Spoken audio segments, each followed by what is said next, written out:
नमस्कार, मैं प्रिया एक बार फिर से स्वागत करती हूं आपका भारत लाइव में। बिहार की राजनीति में जो पोस्टर पॉलिटिक्स है वो काफी जोर शोर पे है। लगातार पोस्टर पे पोस्टर आ रहे हैं, कभी विपक्ष लगा रहा है तो कभी पक्ष लगा रहा है। ऐसे में आज एक जो पोस्टर है वो काफी जो चर्चा का विषय बनाया हुआ है। आज हम बिरजू से जानेंगे क्योंकि बिरजू दिन भर फील्ड में रहते हैं तो वो बहुत सारी जानकारियां लेके आए हैं आज हमारे बीच। तो बिरजू बताइए क्या कुछ है आज आपके पास। बिल्कुल प्रिया, जैसा कि आज हम दिन भर की जो गतिविधियों में पॉलिटिकल एक्टिविटी जो देखे हैं, लगातार कवरेजिंग देते रहे सुबह से लेकर अभी तक। और बता दें कि इस बीच पोस्टर की बात की, अपने पोस्टर से शुरुआत किया तो मैं बता दूं कि पोस्टर की जब बात होती है तो आज दो पोस्टर जो पटना की सड़कों पर देखे, जिसकी चर्चाएं बिहार की राजनीति में लगातार हो रही है सुबह से लेकर अभी तक और शायद कल तक भी होंगी। एक पोस्टर की बात की जाए तो एक पोस्टर पटना के हर चौक चौराहे पर लगा है, उसमें कहीं ना कहीं एक तरफ नरेंद्र मोदी हैं तो दूसरी तरफ नीतीश कुमार। और जो पोस्टर में, जैसा कि हमने पोस्टर की खबरें भी शायद लग गई होगी, पब्लिक भी हो गई होगी, उन खबरों को आप देखेंगे तो खबर से जो पोस्टर को आप गौर से देखेंगे तो जो लाइन दिया हुआ है कि जिस तरीके से बिहार के जो पहले वाली बिहार थी उसको दिशा, एक नए स्वरूप में, एक नए तस्वीर जिस तरीके से नीतीश कुमार ने गढ़ी है, उसमें कहीं ना कहीं उस पोस्टर को पढ़ेंगे तो ऐसा लगेगा कि नीतीश कुमार जो है बिहार में जो विकास पुरुष कही जाती है वो नीतीश कुमार ही है। और खास तौर पर जो पोस्टर लगाया गया वो नरेंद्र मोदी बीजेपी द्वारा ही लगाया गया। जी बिल्कुल बिरजू, पोस्टर तो हम लोगों ने भी देखा होगा, अभी तक बहुत सारे लोगों ने देख लिया होगा। पोस्टर में जो है वो एलजेपी के जो सुप्रीमो है चिराग पासवान वो नहीं है। बिल्कुल सही पकड़ा हमने कि जिस तरीके से लगातार जो है चिराग पासवान और नीतीश कुमार के बीच सीधी तकरार जो है अब होने लगी है। इस बीच आप देखे होंगे कि जब मांझी जी की एंट्री हुई थी एनडीए में, मतलब विधिवत तरीके से तो नहीं, लेकिन जब एंट्री हुई नीतीश कुमार को लाते हैं तो उन्होंने भी एक पोस्टर लगाया था जिसमें कहीं ना कहीं चिराग पासवान को आउट कर दिया था। एनडीए का जिक्र पोस्टर में किया गया था, नरेंद्र मोदी की तस्वीर लगी थी, लेकिन न चिराग पासवान थे न उनके पिता रामविलास पासवान थे। दलित के नेता कहे जाते हैं, वो भी मानते थे इस बात को। बेशक आज नहीं मानने वाला बात है, अपने आप को कहें वाला बात है, लेकिन वो भी इस बात मान को है कि दलित के नेता रामविलास पासवान है, लेकिन उनकी जिक्र नहीं किया गया। कहा गया कि वो लगातार जो है नीतीश कुमार की कार्यशैली पर सवाल उठा रहे हैं, वो एनडीए में है ही नहीं, इस बात को लेकर कहा था। लेकिन अब जो देखा जाए कि अब भी वो सिलसिला जारी है।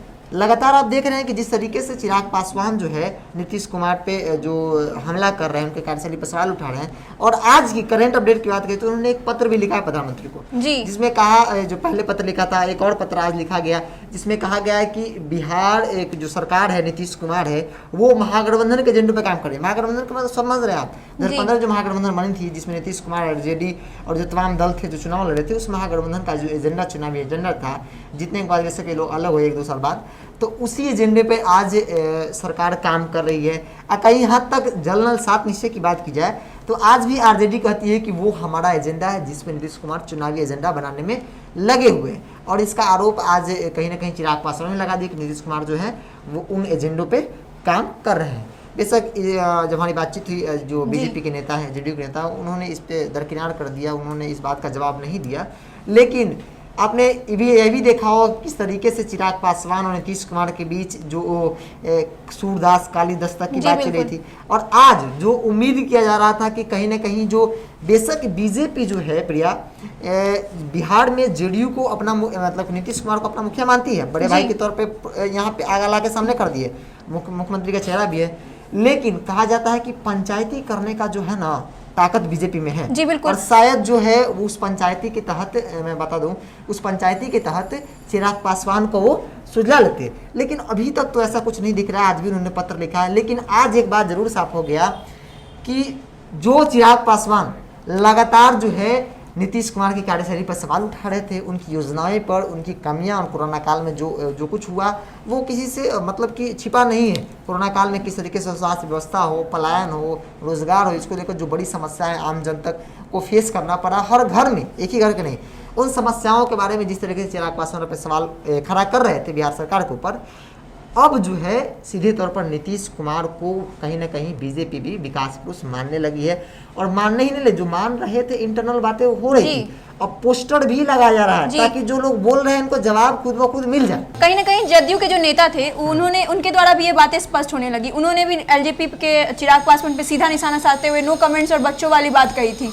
बिल्कुल, जिस तरीके से जदयू के नेताओं के जो बयान आ रहे हैं सामने, उससे अब ये लगने लगा है कि जो लोग नीतीश कुमार से असंतुष्ट हैं जी। यानी कि जो उन पे सवाल उठा रहे हैं उनके लिए कहीं ना कहीं जो रास्ता है छोड़ दिया गया है कि अपने रास्ते से शायद निकल सकते जी। हैं। जो बातें आ रही है सामने, पहले कहा था कि बीजेपी मना लेगी, लेकिन चुनाव नज़दीक आता जा रहा है, बीजेपी का कोई ऐसा कुछ नहीं लग रहा है कि बीजेपी हो सकता है एलजेपी को मना लेगी।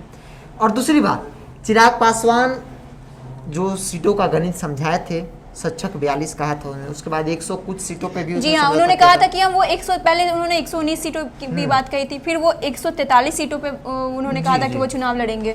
इसके बाद फिर अब बातें सामने 36 पे आ गई जी, है, 36 पे कहीं ना कहीं उनकी देखिए होता क्या है कि अपनी पॉइंट ऑफ व्यू रखें, अपना जो समीकरण गणित समझाएं। इनको लगा कि हम मेरे जो मेरा पॉइंट है उस पर सहमति बन जाएगी, नहीं बना, बातें वहीं पे आ गई। अब बात जो है 36 पे आके अटक गई है कि 36 सीटों पे आप चुनाव लड़ेंगे। ये भी औपचारिक तौर पे नहीं, जो इंटरनल बातें भारत लाइव को आती है, जो उनके जो लीडर हैं, बड़े बड़े लीडर, जो हमारी बातचीत होती है, हमारे जो और भी लोग हैं उनसे बातचीत होती है, तो उसके अकॉर्डिंग। लेकिन देखिए जिस तरीके से अब जो कहीं ना कहीं बिहार में एनडीए का स्वरूप, बिहार में अगर किसी भी एनडीए मतलब एनडीए में जो भी दल है अगर किसी को रहना है तो नीतीश कुमार को मानना ही होगा, इसमें कोई दो राय नहीं है। एक बड़ी पार्टी है बीजेपी, उसको मानना पड़ रहा है, उसको आगे करना पड़ रहा है, तो एलजेपी और हम तक क्या मतलब रह गया है, इनके पास कुछ नहीं है, दो विधायक इनके पास। जी, कहीं ना कहीं एक और बात थी, जब बीजेपी और जदयू की मीटिंग हुई थी उसके बाद एलजेपी जब सामने आके उन्होंने कहा था कि कहीं ना कहीं ये जदयू का फैसला है, ये बीजेपी और जदयू का फैसला मिला जुला के फैसला नहीं है, कहीं ना कहीं इसके पीछे जदयू ही है उस फैसले पे। बिल्कुल, देखिए वो फैसला जदयू का ही होता है। बिहार में अगर एनडीए में अगर कोई डिसीजन लेता है, अगर डिसीजन किसी की अहमियत होती है, तवज्जो दी जाती है, तो वो जदयू। बेशक कोऑर्डिनेशन के लिए, आपसी सहमति के लिए बातचीत होती है, लेकिन अंतिम मुहर नीतीश कुमार ही लगाते हैं, चाहे सीट समीकरण हो। देखिए एक और बात मैं बता दूं, चुनावी एजेंडा को लेकर भी बहुत सारी बातें हो रही थी कि चुनावी एजेंडा जो हमारी जो काम होगी, किन मुद्दे पर हम चुनाव लड़ेंगे, किन एजेंडे पर चुनाव लड़ेंगे, उसकी बात हो रही थी। तो नीतीश कुमार अपनी कुछ योजनाओं को आगे किया कि इस एजेंडे पे हम चुनाव लड़ेंगे, लेकिन सीधे तौर पर उनको निशाना मतलब कि विरोध करना पड़ा चिराग पासवान को कि कॉमन मिनिमम प्रोग्राम के तहत हम जनता को जाएंगे। जब एनडीए में 3 लोग तो जाहिर सी बात है कि 3 पार्टी से तीनों पार्टी का एक एजेंडा होगा, अब तीनों को कॉम्बिनेशन से कॉमन मिनिमम प्रोग्राम बन के जनता तक जाएंगे, लेकिन उसका विरोध वो कर रहे थे। लेकिन नीतीश कुमार अपनी बातों पर अड़े हुए थे और सात निश्चय के प्रचार प्रसार में लगे हुए, लगातार हर जगह सात निश्चय की बात हो रही है। लेकिन अब जिस तरीके से बीजेपी के जो पोस्टर लगाए जा रहे हैं, उनसे अब साफ होता है कि चिराग पासवान जो है अब कहीं ना कहीं उनको बाहर का रास्ता दिखाने के लिए तैयार है। ये बातें अब स्पष्ट होने लगी है, क्योंकि जो व्यक्ति सवाल उठा रहा है, सहयोगी दल उसको मनाने में लगे हुए नहीं मान रही है, अंततः बीजेपी को पोस्टर लगाना पड़ा कि आप ऐसे नहीं मानेंगे तो पोस्टर लगा दिया गया कि आप तब समझ जाइए। अगर ऐसे नहीं समझते तो ऐसे समझ जाइए कि हम जो है कोई डिसीजन मेकर नहीं है। डिसीजन मेकर कौन है? तो नीतीश कुमार है, वही अंतिम मुहर लगाएंगे बिहार के में एनडीए के स्वरूप पे। जी, कहते हैं ना, जब घी सीधी उंगली से ना निकले तो उंगली थोड़ी टेढ़ी करनी पड़ती है। बात यहीं पे आ गई है। जदयू के जो लगातार जो जदयू और एलजेपी के बीच में जो चल रही थी गहमागहमी, वो कहीं ना कहीं अब जो है फाइनल होते दिख रही है। बीजेपी की तरफ से जो पोस्टर लगा है उस पर साफ दिख रहा है कि अब एलजेपी को चिराग पासवान को बाहर का रास्ता दिखा गया है। आज हमने आपके सामने जो आज की जो सबसे बड़ा जो हॉट मुद्दा कह सकते हैं वो था, आज हम आपके सामने लेके आए हैं। ऐसे ही तमाम अपडेट्स के लिए आप हमारे साथ जुड़ सकते हैं। उसके लिए ज़रूरत है कि आप हमें सब्सक्राइब करें, अगर अभी तक आपने सब्सक्राइब ना किया होगा। और साथ ही साथ इस वीडियो को, अगर आपको ये वीडियो पसंद आई हो तो उसे लाइक जरूर कीजिएगा। तब तक के लिए धन्यवाद। बढ़ाएं अपना कदम सक्सेस की ओर शिखर करियर इंस्टीट्यूट के साथ। शिखर करियर इंस्टीट्यूट पूर्वी भारत में एकमात्र कोचिंग संस्थान जो एक्सक्लूसिवली है मेडिकल एंट्रेंस एग्जाम के लिए।